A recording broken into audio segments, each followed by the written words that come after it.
Сайн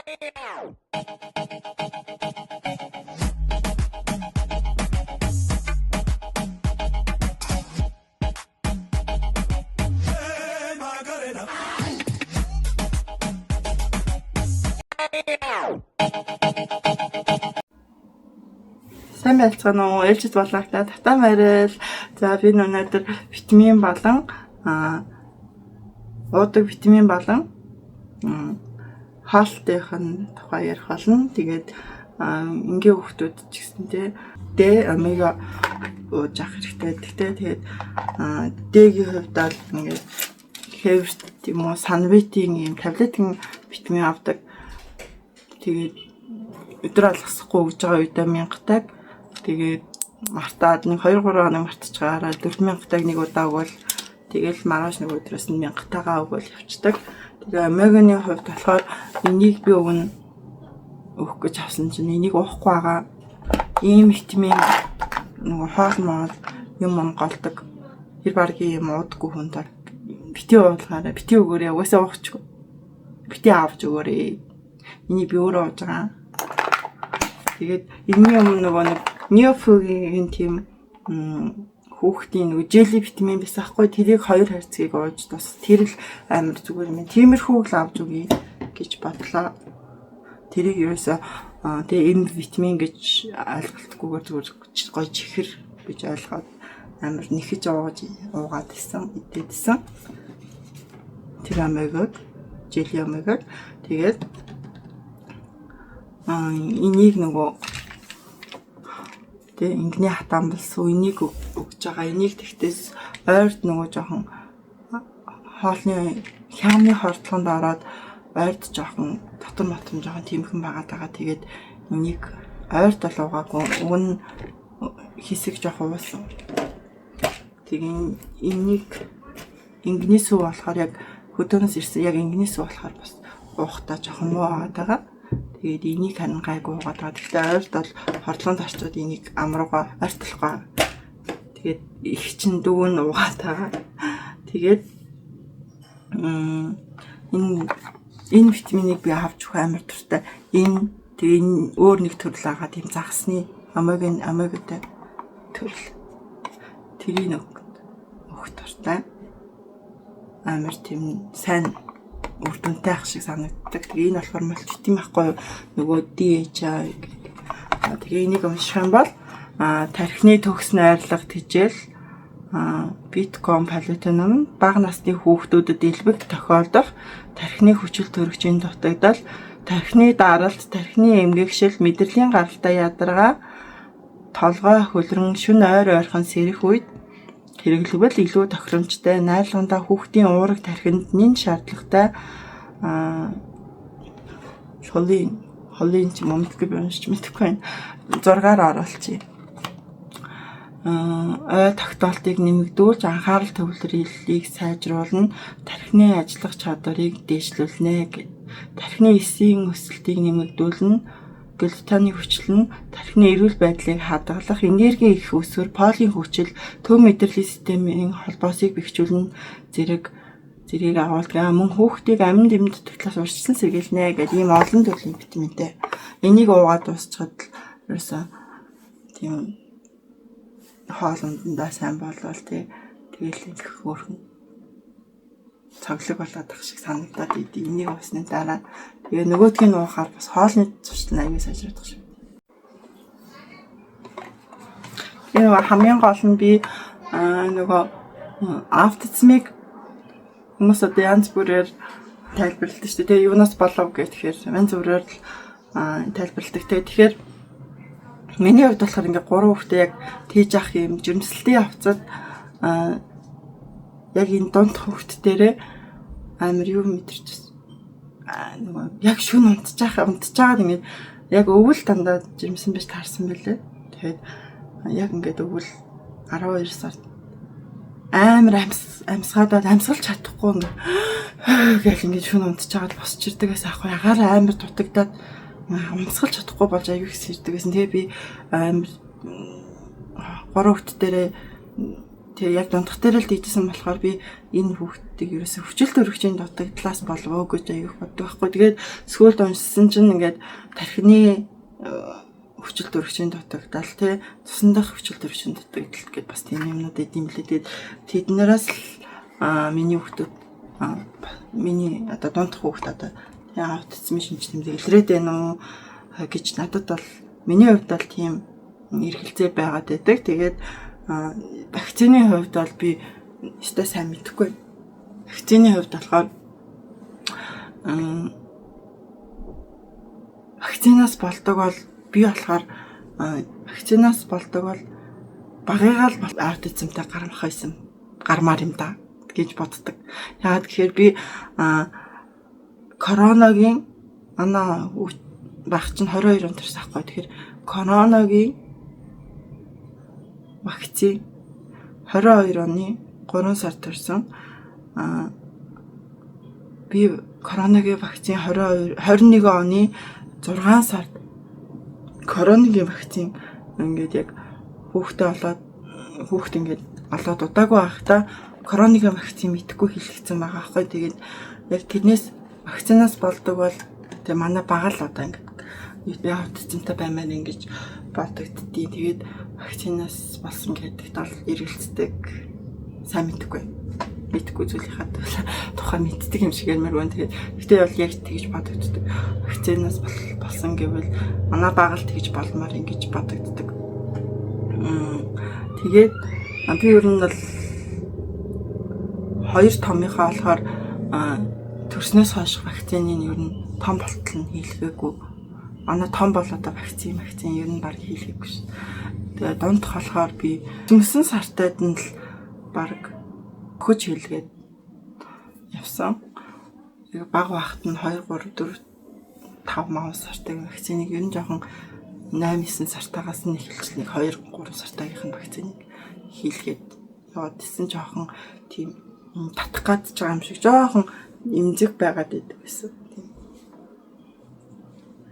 Нэг сайн нөгөө одоо хүүхдүүд чинь манай 3 хүүхдийн хувьд болохоор нөгөө багада өмс төрсөн хүүхдүүд чинь нэг ихний 2 3 сартаа унтаал иждэг гэдэг шүү дээ. Манай 3 хүүхдүүд бол тэгч 2 3 сартаа сайн унтсан хүүхд ерөөсөө байхгүй. Би л ихний 3 сараа хамгийн их ядардаг. Хамгийн ядаргаагаа тэнд л авдаг 2 3 сартаад нь амар тийм 15 минут болоод сэрж мэрэл тэгэл өөртөө хоол ундааж хийж идэж чадахгүй ямар санд ингээд гурил нөгөө нэг хоол унд хийж чадахгүй юм чи ингээд хажуудаа байгаа нэг боо талхыг идээд яваадах юм бэл ч тэгээд ч тархлаад идэм юм те тэгж аюу их тархалсан тэгж их нөгөө унтаж мутахаар нөгөө хүмүүс чинь гоё гэр орноо цэвэрлэл эсвэл гоё хоол унд хийж идэл шүл ус хийж идэл байдаг да тэгээ тийм юм байхгүй амар тийм өөртөө ч хоол хийж чадахгүй тийм завчлал өгөхгүйгээр хүүхдүүд маань аюу 15 минуттай сэрэл байн авахулдаг байсан. Юуны тухай ярьж витамины тухай ярьж тэ. Тэгээд хүчил төрөгчийн дутагдал ороод ийм болчихоо гэж бас боддог болохоор тийм хүчил төрөгч тархины хүчил төрөгчийн дутагдaltaй тархины даралт тархины мэдрэлтийг сэргээдэг ийм энэ витамин дуртай энэ витамин бүх дуртай байдаг. За тэгээд манай хүүхдээ дундх маань ходоод гисний жоохон хямралтай. Ер нь жоохон хоолнд нэг сайн биш. Одоо баг маань бол аюу хоолнд дуртай аюу хоол иддэг те. Хоол идэх зуршилтай. Тэгэхэд манай дундх бол аюу тийм хоол голдог те. Тэгээд ходоод модод нь хамрахыг хямарна. Тэгээд ходоод модод нь хамрахыг хямраад тий бөөлжих тийм юм болоод ах юм бол хоол моолны хордлогонд амархан орчих гад байдаг. Тэгээд тийм юмд авах гад ах юм бол ингээд хэсэг жоохон ходоод нь хямраад байна гэж анзаарах юм бол ингээд бонусаа өгчдөг. Энийг би ер нь 3 хүүхэдтэй багт нь аюу хэрэгэлдэг. Баг багт нь аюу хэрэгэлдэг. Тэгэл юм гайг болчихдээ. Тэгээд бонсоо хэрэглэж ингээд хоолны зуршлан сэргээд ходоод гидсэн хямрахаа болчт юм билээ. Болчдөг аахгүй. Тэгээд энэ чинь нөгөө өвтгөн хатдаг хүүхдэд өвтгнийг хатаахгүй шингэн алдаад гүйлгээ дагаал бас шингэн алдалтай хэвэн болгочдөг. Тэгээд юу н ходоод гидсэн аюу гал хямрахгүй хайтахан болоод хоолндоо сайн болоод ирнэ. Энийг нэг шилэг ууж тосны дараа. Тэгээд энийг хэрэгэлдэг. Хоолтой хувьд гэхээр ямар хоолнд ямар ногоо хийж байгаагаас шалтгаалаад эдэн идэхгүй амар гол нь амар юм голдог. Тэгээ нөгөө ловон бол манай хоёр хүү маань бол хоёр баг маань айгүй сайн иддэг. Брокколинд 3 хүүхэд маань гурлаа амар туртай. Сүүл би аягүй их брокколитэй шүүл хийж идээдсэн чинь ингээд миний брокколи ташуулнаас амар болооцолтож идэл. Тэгэл хүүхдүүд маань идчихвэл би баярлал ингээд илүү ихээр хийгээл гурлаа дөрүүлээ нийлж идэл. Тэг брокколид амар туртай агаа. Ловон ер нь иддэг. Том нь ловонд жоохон дургу. Тэгээд байцаа болохоор ингээд нөгөө байцаатай хуурмуур хийгээд ингээд талхын дээр нь жоохон твтэй юу байгаа нь ууранд нь болгоод тэгээд талхан дээр нь ингээд байцаатай хуураа тавиад өгөхөөр манай 3 урт гурлаа иддэг. Тэгээд дундах маань болохоор нөгөө шүлтэй хоолнд байцаа хийхээр иддэг. Амар жоохон дургу. Яг яаж хийхээс шалтгаалаад хоолны ногоонд дуртай дургу болдог. Төмсөнд төмс бол гурлаа идэнэ. Тэгээд нүн байнга иддэг хоолноос амар өөдт юм шиг болээ. Тэгээд би болохоор ерөнхий иддэг те цовын бууз, бодаатай хуурах те тэгээд шүлтэй хоолнууд ааштай бодаатай шүл гомтой шүл ингээд тэр шүлнүүдээс гадна нөгөө 7 хоногийн яг амралтын 2 өдрөөрөө би ингээд Facebook, Gmail үзэж байгаа нэг юм 2 өдрөө нэг өдөрт нэг ч юм уу тийм шинэ хоол туршиж хийж өгдөг. Хүүхдүүдэд зориулсан хоолнуудыг яг зориулж хийж өгдөг. Тэгэхээр ингээд ихэнхдээ амар туртай иддэг. За манай хүүхдүүд за энэ туртай юм чи энийг барыг туртай идэх байхаа гэж бодол хийнгүүл ер нь аягүй сайн иддэг. Тэгэхээр гоё шинэ гоё өнгөцөмчтэй гоё шинэ хоолны цэс ингээд 7 хоногийнхаа 2 өдөр туршаад үзээрэй. Тэгэхээр амар туртай байдаг шүү тий. Мах чанахаар ингээд хоньны мах, үхрийн мах чанахаар иддэг. Тэгсэн хэрнээ шүлтэй хоолны махыг идэхгүй. Би шүлтэй хоолны махыг идэхгүй. Тэгэл нэг өглөө одоо сургуульд явахын өмнө өглөө ингээд хаяа өндөгтэй талах малах шарж өгнө. Тэгээд өндөгтэй талах юм гайгүй идчихдэг. Тэгээд эсвэл нөгөө боо мовын өгч байгаа. Яг сургуультай явахын өмнө те 12 цагийн үед би нэг давс перцээр ингээд амтлаа нэг мах. Үхрийн мах ингээд нарийнхан ч юм уу эсвэл гонцгой ч юм уу нарийнхан хавтаа хэрчдэг ч юм уу ингээд хэрчээр ингээд хуураад өгөхөөр аюулсаа иддэг. Тэгээд хичээл нь явуулаад байгаа.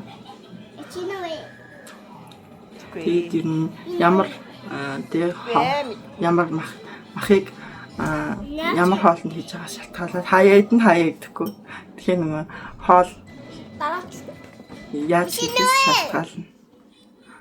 Тэгээд буудны мах болохоор амар иддэг байж байгаад итгэлж байгаа байхгүй. Тэгсэн чинь ингээд нөгөө сонгон буусны махандаа сонгийн ичгэл идэхгүй байхгүй. Тэгэл хаяа сансан үед ингээд хэсэг махандаа ингээд нөгөө давс бэр цэгээл сонгийн ихгүйгээр ингээд өөр чимхэлтэр чимхэл тэгэл нөхөр бит хоёр ингээд идэх хоолндоо бууцандаа болохоор ингээд давс сонгон тэгээ өөх мөхнөөсөө хийгээл гээд иддэг байхгүй. Хоёр өөр төрлийн бууц хийж байгаа байхгүй. Тэгжээж идэнэ. Тэр нөө сонгоноос болоод буусны маханд дургу агаад байгаа юм лээ. Тэгээд сонгийн ер нь амьд иддэг дургаа. Шилтэй олмоолнд ингээд сонгон монгон таарцгаар ингээд эвгүй царайлал тэгээд байдаг. Тэгэхээр ямар хоолыг яаж хийхээс тэ шалтгаалаад идэх идэхгүй байгаад байгаа. Тэгээд ямар одоо та нар хүүхэд чинь мах идэхгүй байвал янз янзаар болгож хийж өгч үзээрэй. Тэ шилтэй олны мах идэхгүй бол гоё хуураад өгөхөр юу аюу сайждаг.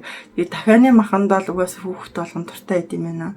Тэгэд дахианы маханд жоохон ойрд би өөрөө жоохон ингээд жирэхэд байгаа. Ингээд ойрхон идүүлэхгүй те нэг 7 хоногтой нийгмигээс хэтрүүлэхгүйгээр л өгч байгаа. Дахианы мах ингээд шарж марж өгнө.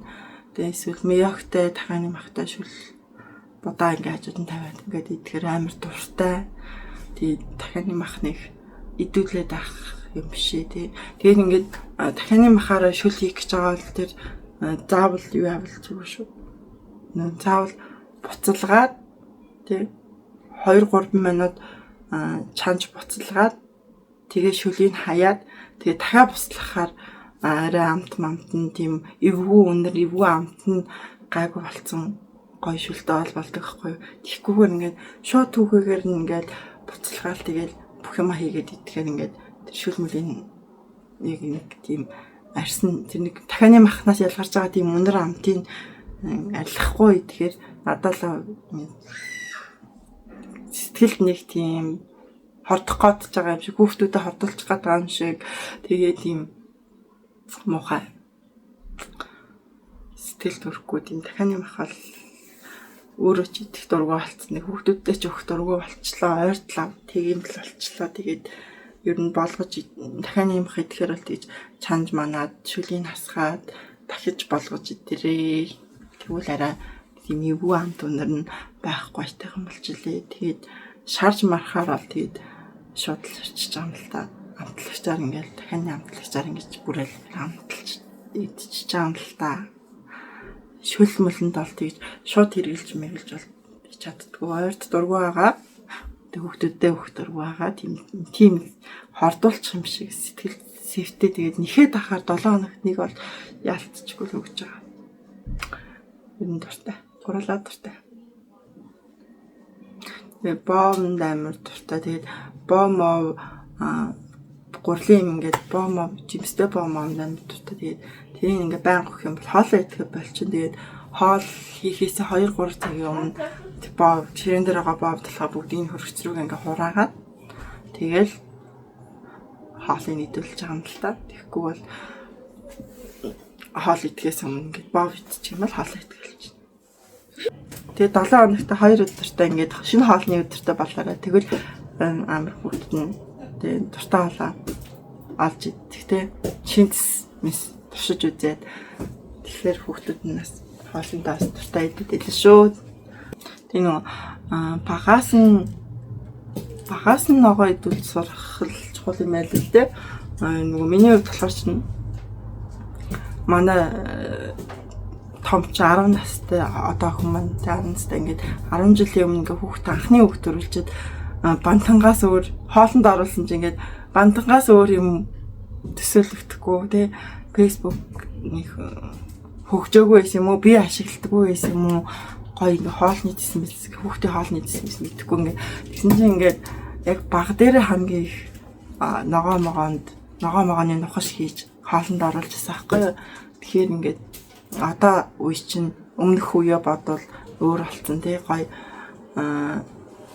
хоолны ингээд мэдлэгийг зүгээр Facebook-ээс олоод авчих боломжтой болсон тий. Би одоо нэг сүүл таарсан гоё хоолны гоё хүүхдийн хоол хийдэг тийм юундик рил хийдэг хүмүүсийн юг энэ чи харуулж тэгээд тэднэрлээ ороод та гоё фоллоу хийгээд тий тэгээ гоё хоолны санааг аваад тэгээ туршиж үзэж байгаарэ тэгээ аюу гоё хоолнууд илээ тэгээ хийж үзээд ингээд тушаад хийгээд өгөхөөр аюу сэйдчихлээ. Тэгэхээр зүгээр нэг ногоогоор нийтгэхээс илүү ингээд тий өөр юмтай хайлаад ингээд хэлбэр төрсөн ингэж ногоо гэж харагдахааргүй болгож өгөхөөр хүүхдэд аягүй хөрх идэж байгаа юм чи. Тэгэхээр манай хүүхд ногоон дургүй гэд ногоо өгөхгүй байх юм бол одоо улам л идэхгүй байна тий. Багаас нь идүүлээд амтыг мэдрүүлээд өсгөчих юм бол одоо иддэг л болно тий. 10 жилийн өмнө би зүгээр бантангаас өөр хоолнд оруулах ямар ч үгүй мэдлэггүй тий байсан. Тэгэл бантан өгөөл хоол бантангаач гоё хийдэггүй л байсан баг. Зүгээр нэг жанхуу үедтэй нэг айгу өтгөн бантамант хийгээд өгчдөгээс одоо бодохоор ивэдээ хөрхөдөө минь юм аах ингээ өрөвддөг л юм. Тэгээд одоо үе чинь юм хөгжсөн байж тэ гоё хоол хүүхдийн хоол хийдэг гоё хүмүүсийг дагаад тэгээд та нар маань гоё тэр хоолнуудын туршиж үзээд хүүхдүүдээ тий хоолноосоо амин дэмээ авдаг болчих юм бол илүү л хүүхдээ чинь бие хэрэгтэй шүү дээ тий шууд витаминээс авснаас илүү уг нь хоолноос л авмаар байгаа байхгүй тий тэгэхээр гоё хоолноо туршиж үзээрэй тийм гоё хоол иддэг хүмүүсийг дагаад туршиж үзээрэй л гэж хэлээ да. За тэгээд дараагийн ингээд бичлэгээ дуусгая. Тэгэхгүй бол ингээд одоо жилийн өмнө 2 жилийн өмнө ингээд 30 минутын бичлэгийг хүмүүс үздэг байсан бол одоо ингээд үздэг. Тэгээд контент бүтээгчид ерөөсө 30 минутын тийм бичлэгүүд хийдэг байсан бол одоо ерөөсө 10-15 минутын бичлэг хийдэг болсон байлээ. Хүмүүс тэгж амар цаг гаргаж үзэх нь ховор болсон юм байлээ л дээ. Тэгэхээр би яг энэ өмнөх бичлэг дээр 1 цаг 47 минутын бичлэг одоо хүмүүс шаардлагатай хүмүүс нь л үзсэн баг. Тэрнээс яг тийм шаардлагагүй хэрэггүй бичлэг авах юм бол тийм хамаг цагаа зарцуулж үзэхгүй л ах. Тэгээд одоо энэ бичлэгээ ч гэсэн ингээд юм богинохон хийгээд дуусгая гэж бодож байна. Дараагийн бичлэг дээр би нөгөө аутизмтай хүүхдүүдтэй эцэг эхчүүдийн группээр байдаг тийм асуулт юм асуусан те пост эсвэл комент уншаад өөрсдөө хэлээд бүгэлсэн зүйлээ тандартайгаа чилээ гэж хуваалаа. Тандартайгаа хамт ярилцъя гэж манай хууцаа моцааг бол яг хараад ингээд ногоо мэддэг юм шиг угаасаа хэлэхгүй би угаасаа мэдхгүй бол мэдхгүй салаалын авч үздэг. Тэгээд яг мэддэг хууцааг бол мэдгүй л ингээд ангаар нь хооронд хуваалцснаа. Тэгээд шүлэнд эсвэл хуурганд те ингээд хийгээд өгөхөр идэхгүй байлээ. Тэгээд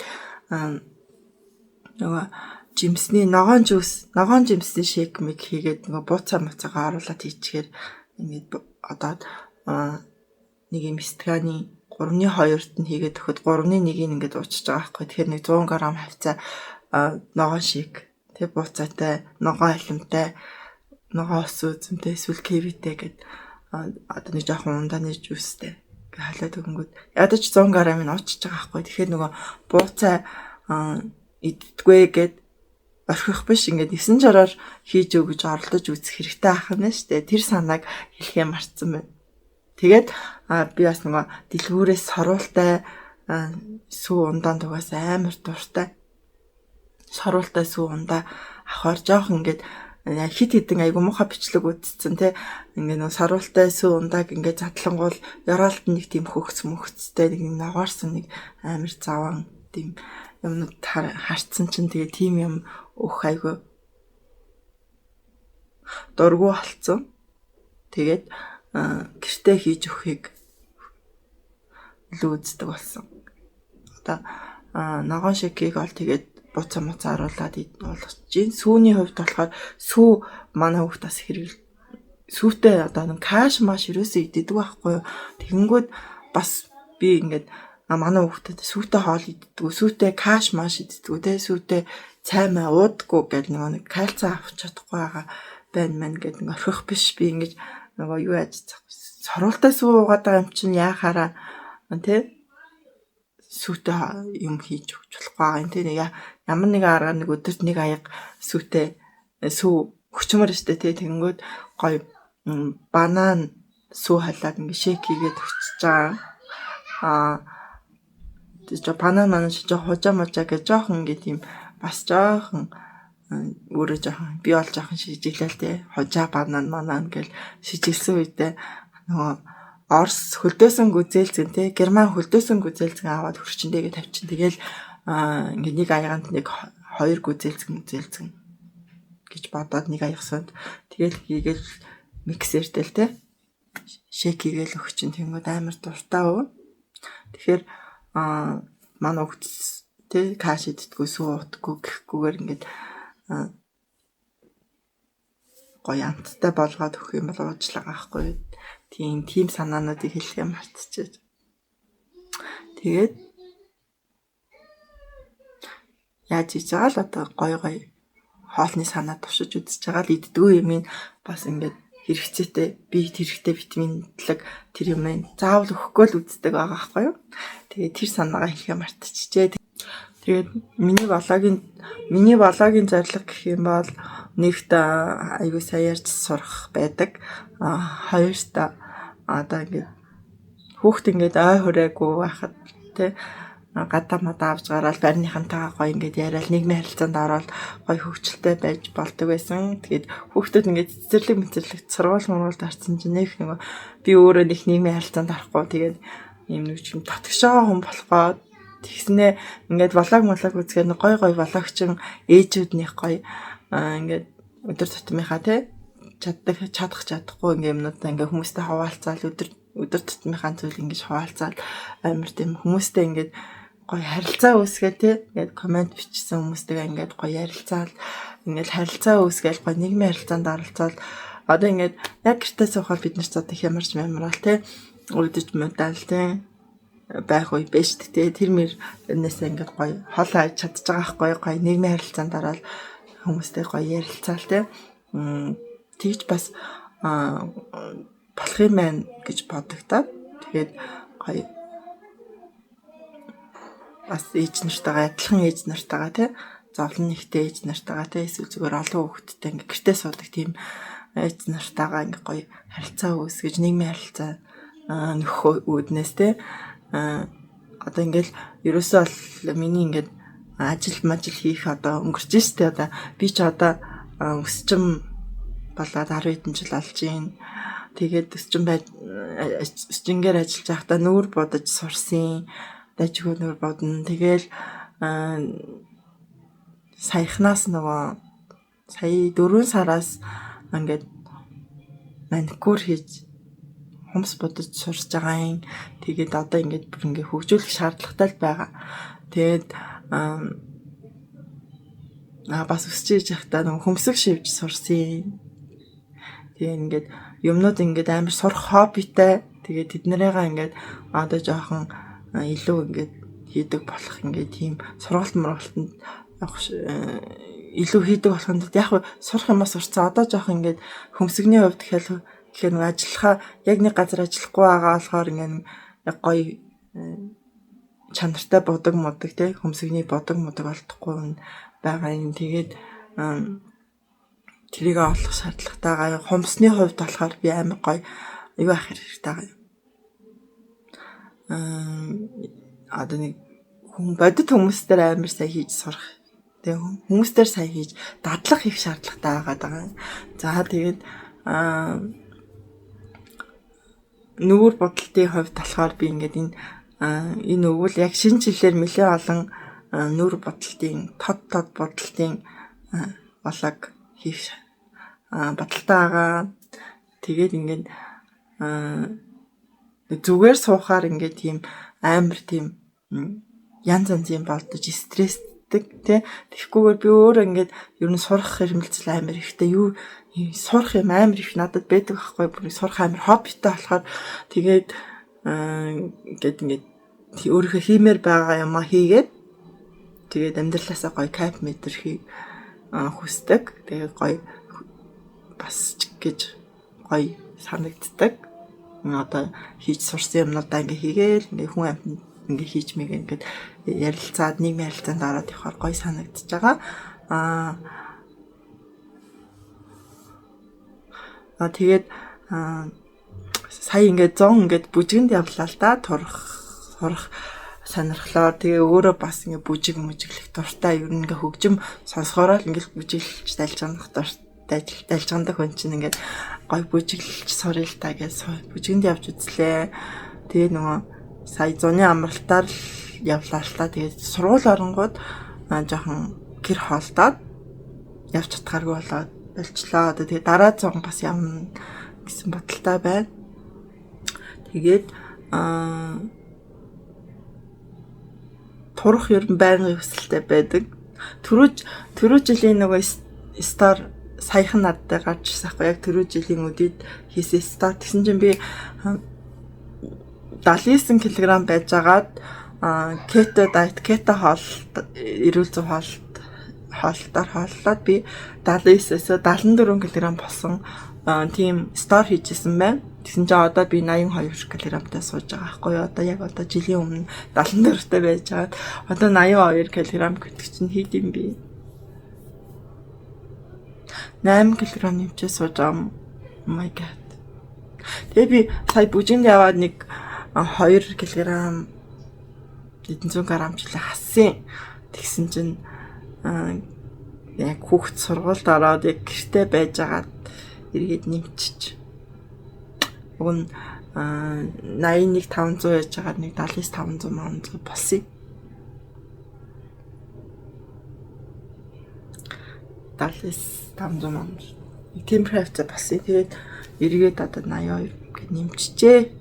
Тэгээ одоо би нөгөө сахар хассан сахарын мацаг өрсөн юм 30 өдрийн челленж өөртөө явуулах гэж байгаа байхгүй. Тэгээ тэрийг рээлээр Facebook, Instagram дээр рээлээр ингээд хийгээ явна. Тэгээд ингээд нэг иймэрхүү юм хийгээд ингээ өөрийгөө хөгжөөгөөд ингээд одоо зүгээр нэг ингээд 30 өдрийн сахарын мацаг ингээ өөртөө хийх өөр ингээд рээлээр хуваалцаад явахаар илүү тууштай болохоор байгаа хгүй. Яагаад гэвэл хүмүүст ингээд амар олон хүнд ингээд найзууд үзэл чи сахарын мацаг барьж байгаа ингээд би чинь ингээд зааш тэгчихэхгүй бол үзүүлээд өгөхгүй болохгүй наа гэдэг ингээд өөртөө ингээд шаардлага тавих болж байгаа хгүй. Тэгэхээр ер нь ингээд нэг амьдралаа жоохон утга учиртай хөгжилтэй тий сэтгэл санаагаа гоё өөдөн татсан байхыг үргэлж хүсдэгэ. Тэгээд блог хийх маань бас тэрний тулд тэрний нэг хэсэг байгаа. Сэтгэл санаагаа дандаа өөдөн татах, өөрийнхөө хүснээ хийх тий одоо ингээд хүүхд том болохоор л тий хүүхд том болохоор л гоё ажил хий, хүүхд том болохоор л гоё сургалтанд юм сурыг мөрий тий хүүхд том болохоор л гээд ингээд хоошлуулаад байх юм бол нөх хүүхд чинь том болсны дараа хитрхи оройтсон, хитрхи хөвшөрсөн байх болно тий. Тэгэхээр ингээд надтай адилхан гэртээ суудаг ээжүүд маань ч гэсэн сэтгэл санаа ингээд тийм хямралтай байгаа бол ингээд гоё бүжгэнд явааж үзээрэй, гоё фитнест явж үзээрэй, гоё тэгээ найзуудаа гоё ингээд дуудаад ингээд уулзчдаг байгаарай тий. Тэгээ өөрийнхөө дуртай зүйлийг хийгээрэй. Тэгээ сэтгэл санаагаа гоё өөдөн татаад гоё үргэлж жаргалтай, хөгжилтэй жаргалтай, гоё өнгөтэй өдтэй байгаарай. Бас нөгөө би саяхнаас ингээд нэг хувц хунар авч өмсчдөг болоод байгаа байхгүй нэг юм захиалцараад тэгээд одоо 3 хүүхэд гаргасан. Одоо охин 10 настай гэдэг чинь одоо ингээд 10 жил та 9 жил гаруй ингээд олдсноо өмсөөл, таарлцсноо өмсөөл тий хажуу хавирны нэг зүгээр нэг цах дэлгүүрийн хувц өмсөөл, таарлцсноо өмсөөл, стил имижгүй нүур амаач буддаггүй сэгсийсэн ер нь бол сэсгэрл хүн л дээ.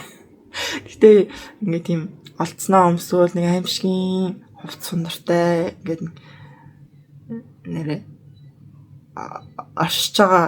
Тэгээ зүгээр л оршдог тий байгаад ингээд нүн хүүхдээ томорхоор л гоё нүур амаа гоё янзлээ да гоё хувц авч өмсөе дөө гээл ингээд хоошлуулаад ингээд байхын оронд яг удаанаас л ингээ өөрийгөө өөрчлөх хэрэгтэй маань гэл тиймэрхүү ухаарлын юм оржсэн.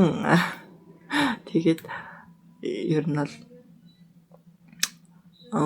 одоо жилийн өмнөхөөсөө тий өмнөх 9 жил өнгөрснээсээ тий энэ жил бол илүү ингэж нүур хамаа буддаг ус гизгээ янзалдаг өөртөө зориулж хувц сунар авдаг болсон байгаа энэ жилээс л. Тэгэл ер нь одоо ингээд амьдралын үнцнийг ер нь ухаарч эхэлсэн болоо да. Тэгэл маргааш гэж явсаар баг 10 жил өнгөрөөсөн ч ах шиг те хүүхдээ томорхоор гой хувц авч өмсөе тим юмд явъя гэд 10 жилийг өнгөрөөсөн байх жишээний те. Тэгэл хамаг залуунаас гэрт өнгөрдөг те. Тэгэхээр одоо ингээд ийм асаргаатай ийм хөвгттэй те ажиллагаа шаардлагатай ийм хөвгттэй ингээд гэртээ суухаар бас ингээ хойш нь тавиад байх юм бол энэ хөвгтийг ингээд бас нэг 10-аад жил зарцуулах шаардлагатай байгаа байхгүй. Тэгэхээр ингээд баг насан туршийн ч юм уу те ингээд байнга л ингээд хүүхдийнхээ төлөө явах хэрэг гарна. Тэгэхээр ингээд ер нь л ингээд яг байгаа дараа нь л тгий гэхгүйгээр те яг байгаа цаг хугацаагаа амар гоё чаргалтай хөвгчлөлтэй өнгөрүүлээд те хажууд байгаа хүмүүсээ хайрлаад те хажууд байгаа хүмүүсээс хайрыг мэдрээл те ингэж амьдрах нь чухал юм байна. Амьдралын үнцнийг одооноос л мэдэрч эхлэе гэж ухаарсан байдаг. За, иймэрхүү. Миний хувьд нэг иймэрхүү ингээд одоо миний өмнөх бичлэгүүдийг харсан бол их тайлжганаж нүр амаа бутсан тийм хүн байгаа. Тэгээ ер нь бол нэг тиймэрхүү ухаарлыг авсан гэх юм уу, энэ жилээс авсан гэх юм. Хүүхдүүд томроод гайг уучраа болоод ирсэн чинь бас өөрийгөө бодох цаг хугацаа олцсон ч юм уу. Тэгээ миний энэ жилээс нь ингэж влог хийж эхэлж хийсэн жар болсон байгаа. За тэгээд надтай хамтаагаараа дараагийн влогоор хийсэн байгаа. Тэрэн дээрээ ер нь аль тэр ээжүүдийн асуудал тэр постмостыг унших юм бол ер нь аль миний ярих гэж байгаа бүх зүйлүүд яригдана. Одоо ийм асаргаатай хүүхдтэй тий олон хүүхдтэй гэртээ суудаг ээж хүний хувьд стресстэй тий сэтгэл зүй яаж бэлтэж яаж 50 аймаг олон байх уу тий одоо амар тийм айгуу тийм хүчрхэг айгуу тийм ухаантай байж тий сэтгэл зүйн ингээд ийм хүч чадалтай тий сэтгэл зүйн ийм бат байж ингээ хүүхдтэй сурах энерги эрчимээр дүүрэн байж тий эрч хүчтэй байж одоо ээж нар хүүхдүүдтэй юм заах байхгүй тий хүүхдийнхаа төлөө юм хийж чадах байхгүй тэгэнгүүт амар гутарсан гонсон ингээд ирээд өгөө яа да өнөөдөр яа да маргааш яа да гэсэн ийм сэтгэл зүйтэй гутран үзэл бодолтой байж байгаа тий ингээд хүүхдээ сурах тий хүүхдүүдийнхээ хажууд одоо ямар энерги ялгаруулах вэ хүүхдүүдтэй яаж тий ямар байдлаар сурах уу тий нэг сайн биш л ээж аз жаргалгүй байх юм бол тий ич хүчгүй тий ингээд ийм гонсон гутарсан сэтгэл зүйтэй байх юм бол хүүхдтэй зааж сурах нь тийм сайнгуул байх байх. Тэгэхээр тиймэрхүү зүйл яригдах байхаа дараагийн болог тэр за тэгээд үргэлж нэмсгэлж аз жаргалтайгаараа хайртай үйлстэйгээ дандаа жаргалтай амьдрахыг хүсээрээ. Тэгээд эмэгтэйчүүдээ өөрийгөө хайрлаарай. Яг одоо байгаа цаг хугацаагаа хайрлаж дуртай зүйлсээ хийж аз жаргалыг байнга мэдэрч байгаасай гэд өөртөө адилхан ээж нартаа хүсэн өрөөё. За тэгээд дараагийн влогоор уулзтлаа баяртай.